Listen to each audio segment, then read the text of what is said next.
He didn't just follow the rules, he rewrote them. Some call him a genius, others call him a manipulator. But there's one thing no one can deny.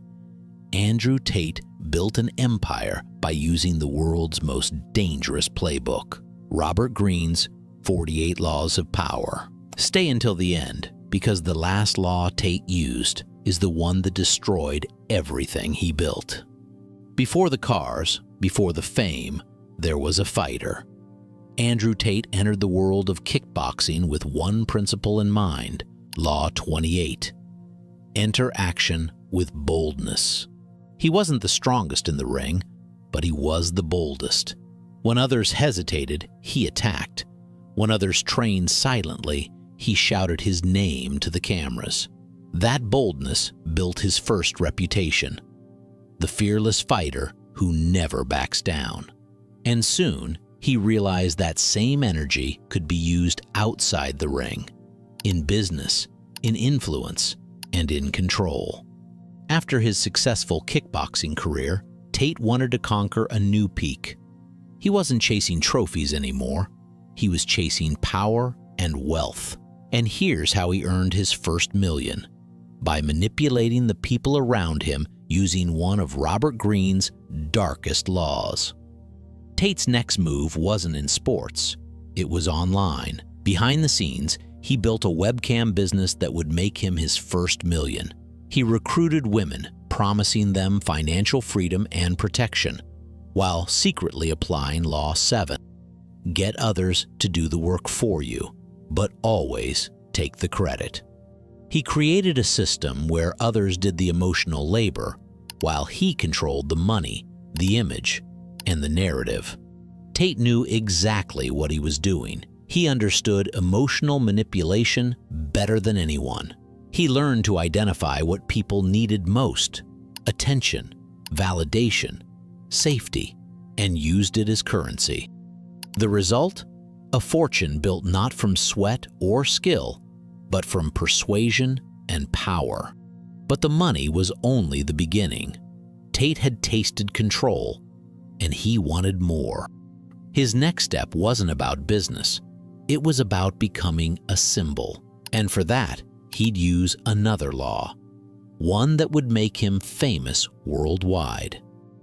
Tate understood one thing: attention is the new currency.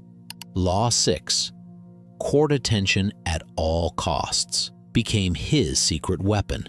In an online world built on outrage, he realized that the loudest man always wins. Every clip, every controversial statement was engineered to dominate algorithms.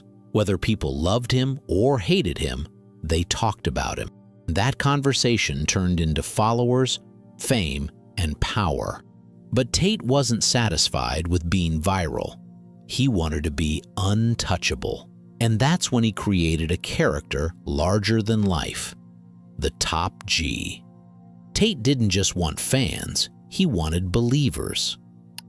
Law 27, play on people's need to believe to create a cult-like following.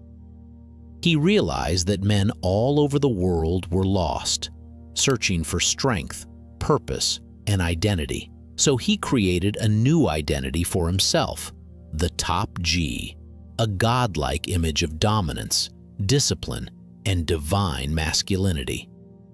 He presented himself not as a man, but as a Bogo Chovek, a living proof that success and power could be mastered through his guidance. It wasn't mentorship, it was worship. And through that worship, he gained absolute loyalty. But the next law he used would take that loyalty and turn it into profit. Because after building a cult around his personality, Tate discovered the perfect strategy to drain money from his followers. Law 11 teaches, learn to keep people dependent on you. Tate mastered it. He made sure his followers believed that without him, they'd remain weak, invisible, poor. He built Hustlers University like a pyramid of dependence. Each level promised freedom, but delivered more reasons to stay. He fed them hope, motivation, and fear, the perfect recipe for control. And as long as he was their savior, they'd never stop paying tribute to his empire. But what happens when power grows too big and refuses to stop? Law 47 warns, "Do not go past the mark you aimed for." Tate didn't stop. He pushed the limits of controversy until the system turned on him. The empire he built on manipulation started collapsing under its own weight. He forgot the final rule, that power without restraint always ends in destruction. And maybe that's the final lesson. You can master every law of power, but once you think you're above them, they destroy you. So ask yourself, did Tate master power, or did power master him?